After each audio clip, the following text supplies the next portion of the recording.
It feels weird. It feels weird apologizing for liking a game. But that is sort of the position I feel like I find myself in. I feel like I'm in the position where I have to be like, sorry guys, I like Mighty Number 9. I think it's pretty fun. I'm having fun with it. I'm playing it, and I'm like, this is a good video game. Or at the very least, I'm playing it and being like, there's nothing about this that I hate. There's nothing wrong with this game. There's nothing that I have played so far that has made me go, nope, this is total dog shit, this is terrible, fuck you. And there's been some fucking headbangers. There's been a couple of moments where I've been like, fuck you, this is hard. But I didn't feel like the game was bad. I felt like, okay, this is a challenging section, and I need to learn how to overcome this challenge. And the game was really, accommodating, very forgiving. Every time if you die a whole bunch, it drops power ups for you, and sometimes it even drops extra lives. So, like, you're not gonna get like a game over and have to redo the whole stage. So, like, it's not that it's hard, there's challenge to it. You could say it's hard, I guess, but like it being hard, if you want to argue that it's hard, it's not a bad thing. Like I'm not playing and being like this is just unreasonably hard.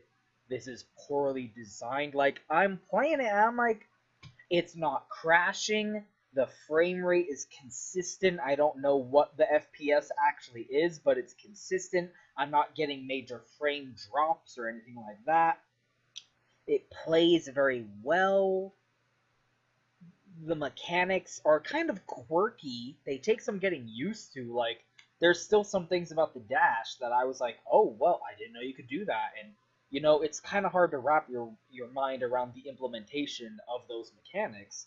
But, like, they're not bad. It's just kind of out of the ordinary. And once you kind of get in the mindset, you're like, yeah, like, I know what I'm doing. I'm playing the video game here. I'm playing a video game. That's a thought that goes through your head. You're like, wow, I'm playing a video game right now. God damn it.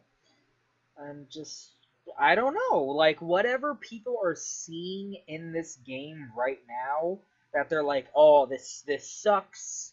We are vindicated. We were right. This game is bad. Fuck all of you. Haha. Like that's the general reaction I've been seeing is very much a haha, it's bad. And I'm playing it and I'm like, it's not bad. I would hazard to say it's good. Based on like the hour, 2 hours I've played with it so far, I'd give it a 7.5, worth buying. And really the only things I have that are complaints is it's not Mega Man X. And that's not fair. I can admit to myself that's an incredibly unfair like bias on my part is I'm playing it and I'm like, oh I want to charge my shot right now, but this isn't Mega Man X, I can't charge my shot. Or like, I should be able to wall jump, but I can't wall jump because it's not Mega Man X. And I'm telling myself like that's not the game's fault. It's not Mega Man X. But I'm like, no, I should be able to do that though because it's Mega Man X, you guys. I'm like huge Mega Man X fanatic, I would say, at least for the first game. Yeah, but it's not. I'm not sitting here claiming that it's blowing my pants off. But I mean, there's things about it that are also reasonably charming too. I think the voice acting is pretty adorable. Like all the robot masters, the fucking mighty numbers, have really cute voice acting. They all have that little quirk to their performance that I think is kind of endearing. The voice acting is not terrible. Like, and one of them even was stood out to me as being really cool. Mighty Number 7, the ninja guy. He's a fucking badass. That was a great fight. That was a great boss fight. I really liked his character. He's a cool guy, kind of a generic cool guy. Very much, looks like his design borrows a lot from Zero. But like, I don't. It's a good video game. I'm sorry, and it feels like I've said this. I said at the beginning, it feels weird that this is a game that I'm apologizing for liking. Welcome to the internet, people. Like, that's the world we live in now. I don't know. Like, because I feel like it's such a weird feeling to describe. Maybe it's because it's like 3 a.m. and I'm blitzed. I'm a little bit blitzed. But, I'm in that weird position where I like it, but I wouldn't defend it. I'm very interested in hearing what people have to say about this game, people who don't like it. I want to hear what people who don't like this game have to say about it. Because I've always kind of been that way. I'm very open to disagreeing. I want to hear from people who disagree with me. I want to know what you think.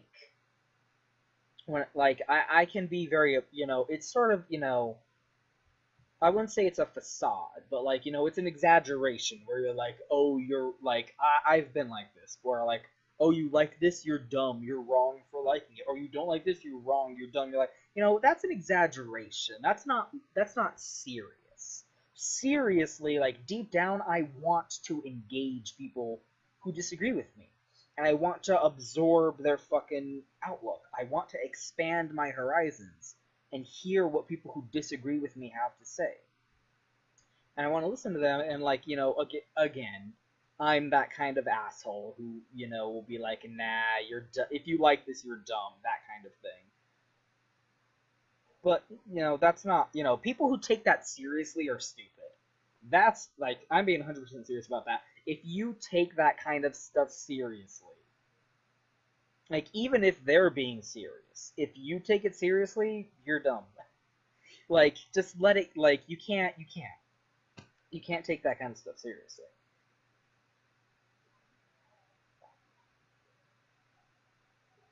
Especially for me, because I'm never being serious about it. I do genuinely want to know what people have to say in disagreement with me.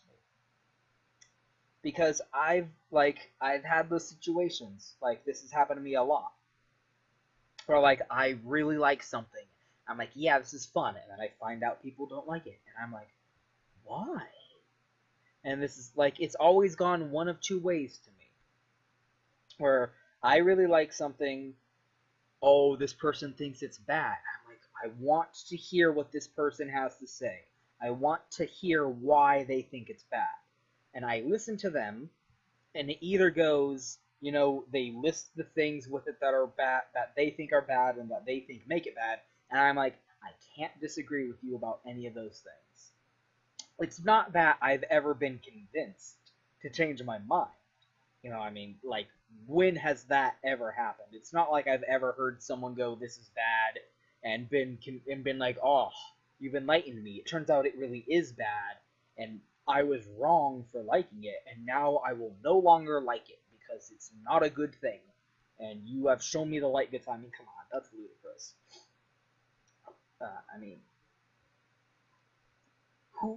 You can't. It's not a decision that you make. You're not making the intentional choice to like something or not. You play it, and it's like, this works for me. Or it doesn't, But I have had it be, any specific example sort of escapes me at the moment, but I have had it be where they're like, this is why this is bad. I'm like, you're right. Those are, I can't disagree that any of those things you listed aren't in that game. Oh, I don't like this, I don't like this, I don't like this. Those are definitely things that are in there that I could see you not liking. You're not wrong. You're not wrong. I still like it. That's always been, that's sort of a sign of maturity to me, is admitting that the things you like are flawed. And my outlook has always been, it's not that, flaws exist for one person but don't for another person. The things that are wrong with something are always there, and it's just a matter of if they bother you enough to ruin the rest of it or not. It's like, do the things that are bad about it outweigh the things that are good about it? And depending on the person, like, the things that are good about it could be so good that the things that are bad just totally wash off them. Like, either it doesn't bother them enough for it to ruin it, or they don't even notice those things. Like, until it's pointed out to them, they might not even be aware that those things are there. Then for some people, it's the other way around. Like, the things that are bad about it are so bad to them that they're like, I can't even acknowledge the things that are good. To me, the things that are good don't even exist because these things are so bad to me, and it ruins the entire thing. I've definitely had things like that where I've been like, I can admit that objectively this is good. There's nothing wrong. Like, this is a good product, but I don't like it. That's something that I feel like a lot of people are incapable of doing. A lot of people are like, I don't like this equals it's bad. I like this equals it's good. You gotta be able to separate that.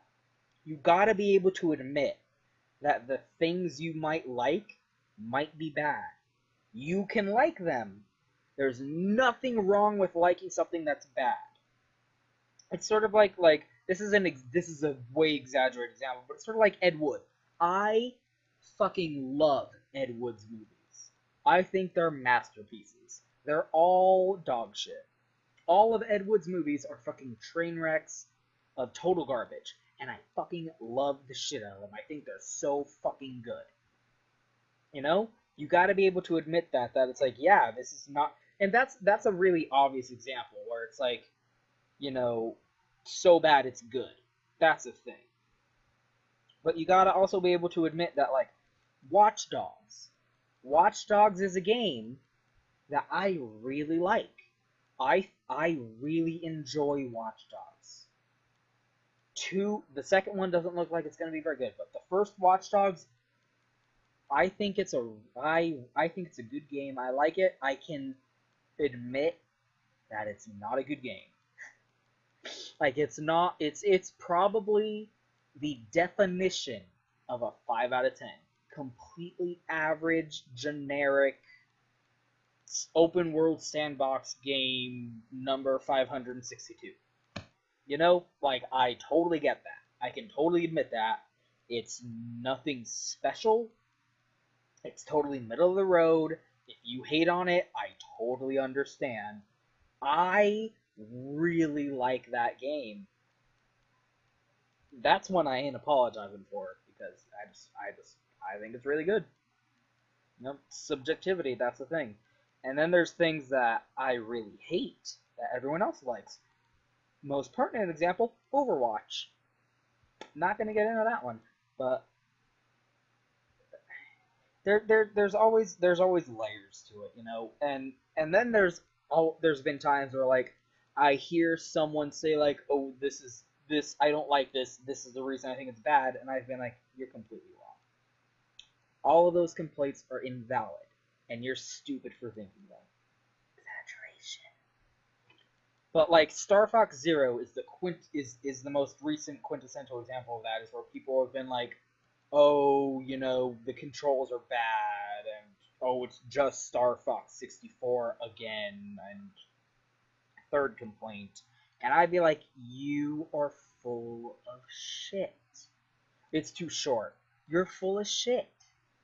It's got 19 different paths you can take, different planet routes you can take. I'm not even done with that game. I haven't done them all yet. I've put so many hours in that game. I've put like 20 or 25 hours into that game. I'm not done with it yet. It's not short. Suck my dick. Yeah, one playthrough is short because it's an arcade game meant to be replayed. That's like saying Contra is short. Like, yeah, if you don't, like, the entire reason games like that feel long is because they're difficult, and they're supposed to take you a lot of tries in order to get through it. And you're meant to replay it over and over and over again. Like Mirror's Edge. Like, I would compare Star Fox Zero to Mirror's Edge. Mirror's Edge is an incredibly short game, but the thing about Mirror's Edge is it's like a time attack. It's crack. It's a speed run crack. You gotta fucking race through that shit. It's like beating your time by 1 second. That's the same thing I would attribute to Star Fox Zero. Like, it's an arcade game. You want to beat your high score. You want to do the different routes. You want to find all the secret levels that you might have missed. It's not short at all. Fuck you. 2, oh, it's Star Fox 64 again. You mean Star Fox 64 again 20 years later? It's been 20 years since Star Fox 64, you guys. It's been 20 years since Star Fox 64, you guys. It's been 20 years since Star Fox 64. It's been 10 years since the last Star Fox game. I think this is the most warranted pseudo-reboot that there's ever been. Would I have rathered that they would have continued the storyline? Yes. I would have rathered they'd done that. But that's not a problem with the game.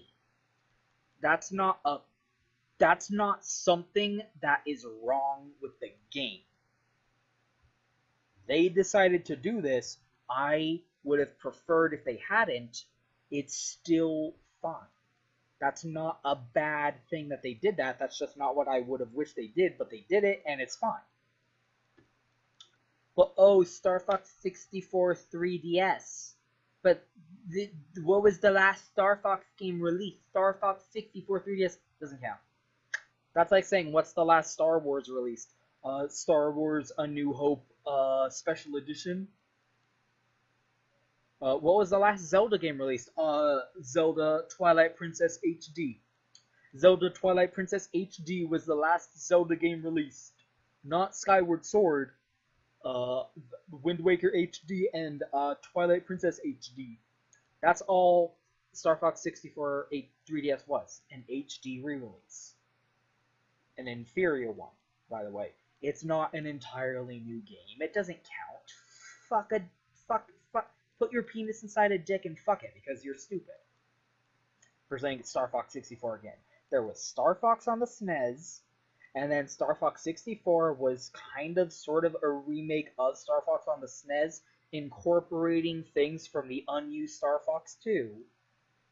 And then Star Fox Zero was a reboot of the story, doing the same thing that 64 did, with taking elements from the previous games and rolling them all together while doing something new with it. It borrowed those same concepts, but did something new with it.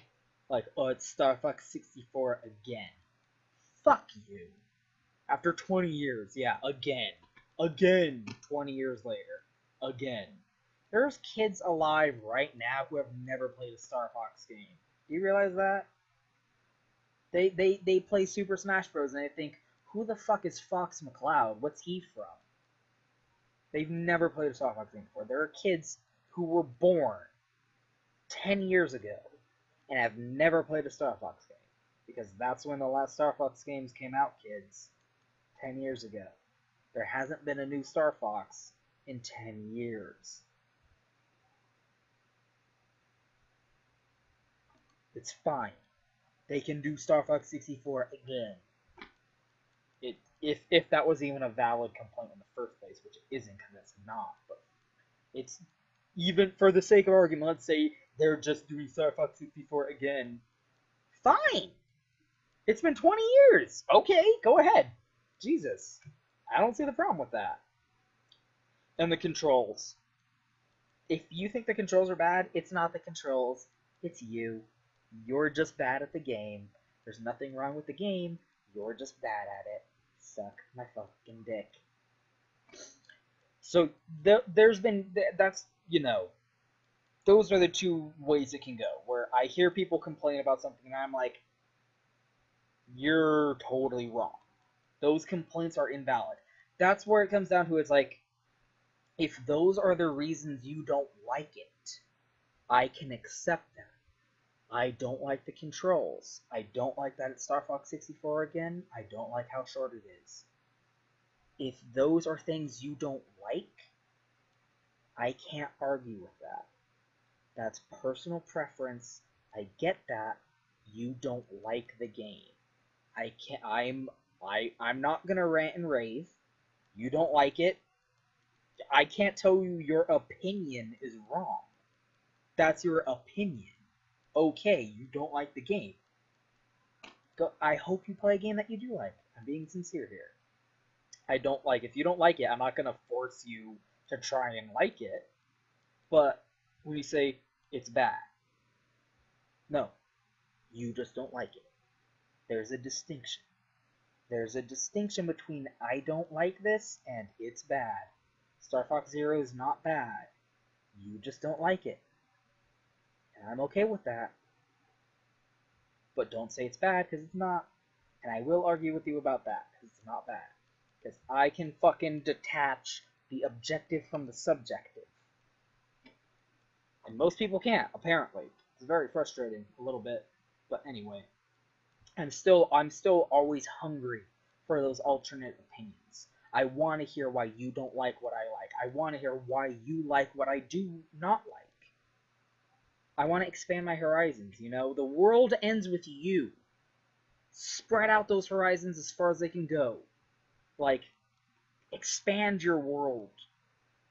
That's what I crave. I want my world to reach the ends of the fucking earth, right? So I'm very interested in hearing what people have to say about Mighty Number 9.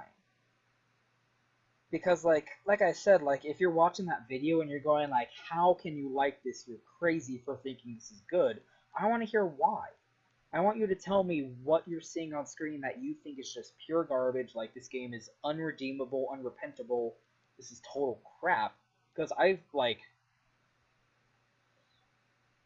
I don't want to argue with you and say, like, no, you're, like, I haven't even really seen coherent breakdowns of what's bad about it. Like, I've heard people say it's crashing, and it hasn't crashed for me, but I'm not going to say it hasn't crashed for you. If it crashes for you, that's bad.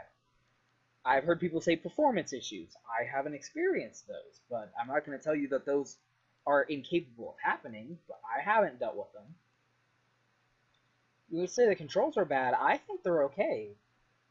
They're not blow your mind out special. Like again, I feel myself like going back to Star Fox Zero, because that was the last big high profile release that this kind of happened, where everyone went, oh, this is bad, and it just got flooded with negative reviews, and I was like, what are, like, am I in the Twilight Zone? What's going on? This game is really good, you guys. Like, what's, and like, I heard the complaints about that, where they're like, the controls are bad, or, you know, whatever, and I'm like, are we playing the same game? It's working for me. What's, like, how are you playing it that it's not working for you here?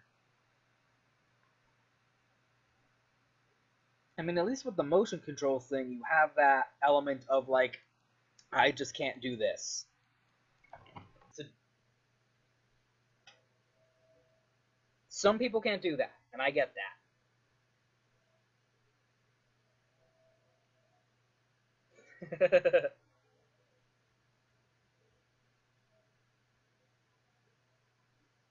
Like, someone compared the Star Fox Zero controls to, it's sort of like patting your head and rubbing your tummy at the same time. That's a really good comparison. Some people just can't do that, and I totally get that. Mighty Number 9 doesn't have motion controls, so if you don't like the controls, they play fine for me. I don't know. I don't know.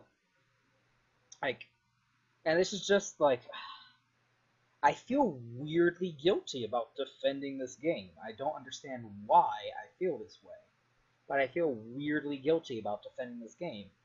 But I'm seeing, like, it just feels to me like people are going, aha, I was right. Like, they decided that they already didn't like the game, and they're like, oh, we were right. We knew it wasn't going to be good.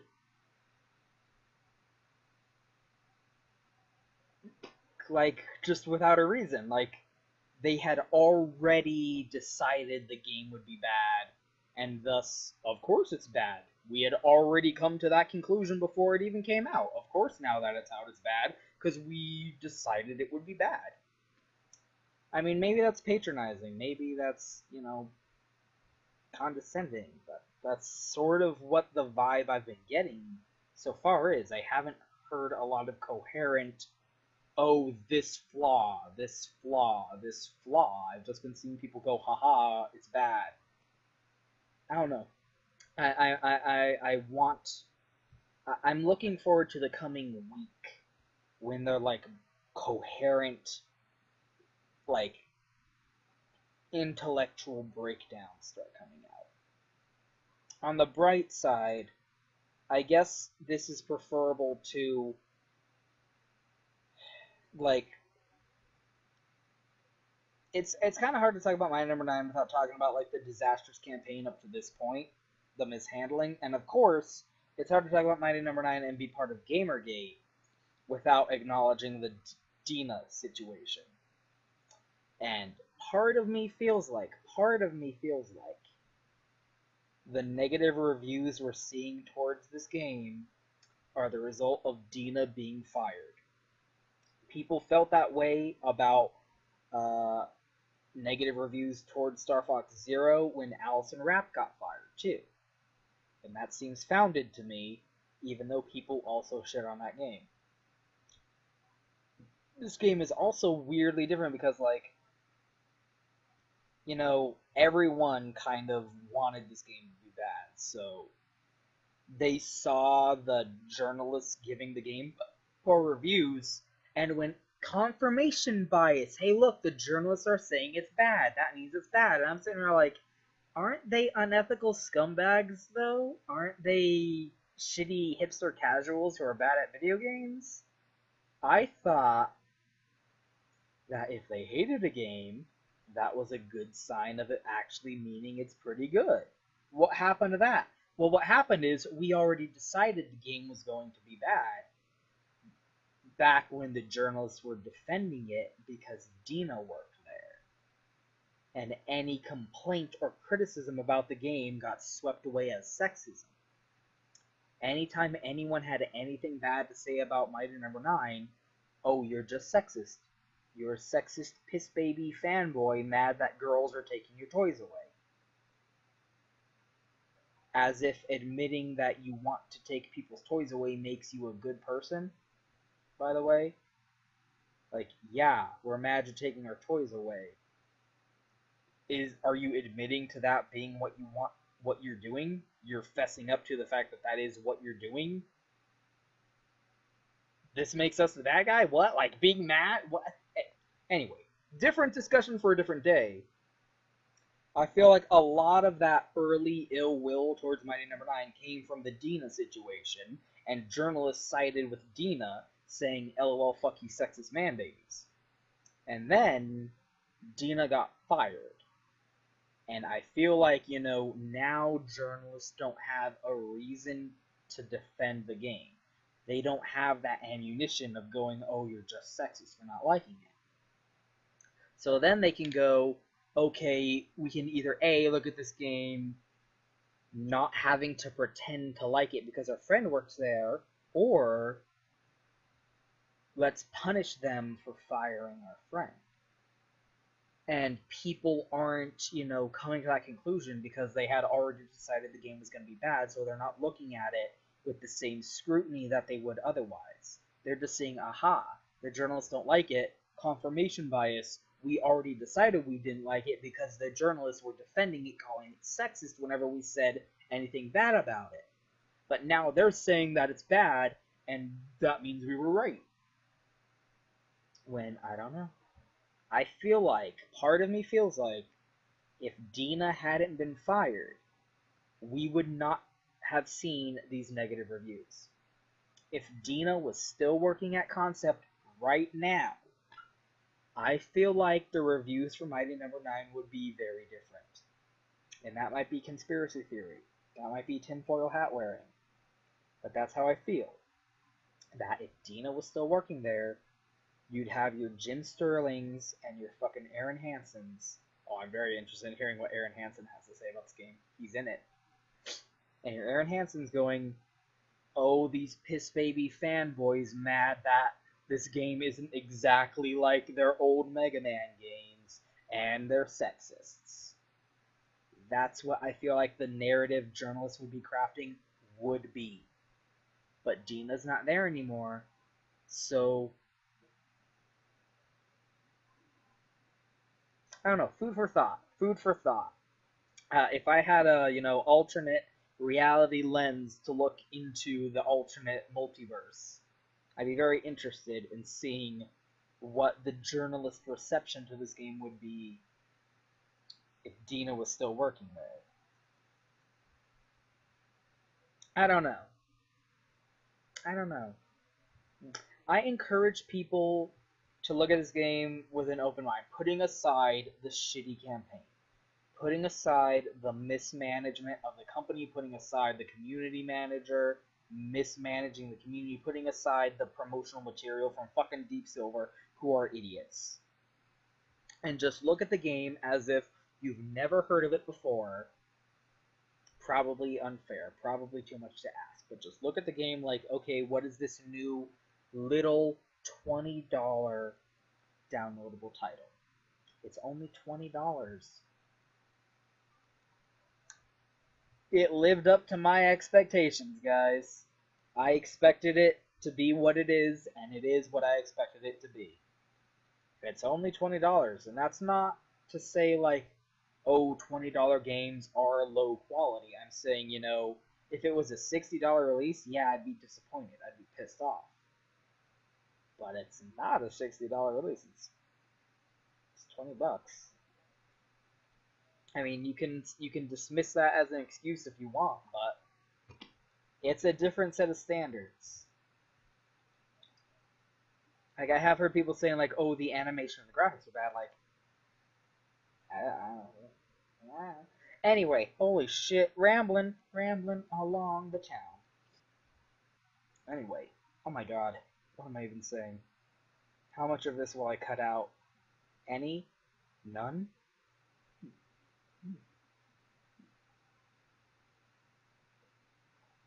Kind of jumped all over the place in this one. Don't know what I'm going to title it because I didn't talk about Mining Number 9 all that much, comparatively. Well, I already did 2 other hour-long videos. So, go watch those if you want my immediate first impressions of the game. This is sort of my, like, dissertation. Anyway, hope you got something out of this one. Oh, rambly. It's 3 o'clock in the morning, but I don't want to go to sleep.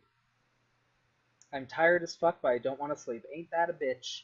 Anyway, thanks for watching. See you guys next time.